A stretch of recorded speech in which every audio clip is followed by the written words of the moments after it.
x negative 29 equals to x negative a times x negative 29. Which of the following are solutions to the given equation where a is a constant and a is greater than 30? Okay, here we have three statements. One is a, second one is a positive one, and the third one is 29.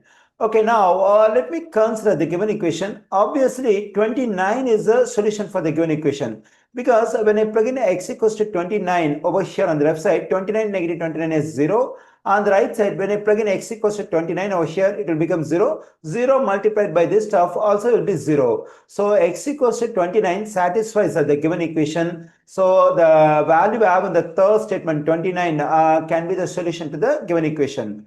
Okay, now we have to verify whether this a can be the solution to the given equation or a positive 1 can be solution to the given equation. Okay, let me take the given equation as it is. That is x negative 29 equals to x negative a times x negative 29. Let me divide both sides of the equation by x negative 29. Then this one will cancel out. Here in this fraction, both numerator and denominator are same. So the value of this fraction is 1. On the right side, we have x negative a. Okay, now let me add a to both sides of the equation. This negative a positive will cancel it. We have 1 positive a, or it can be written as a positive 1. On the right side, we have x. Here I got the value of x. That is a solution to the given equation. That is a positive 1. We find a positive 1 in the second statement.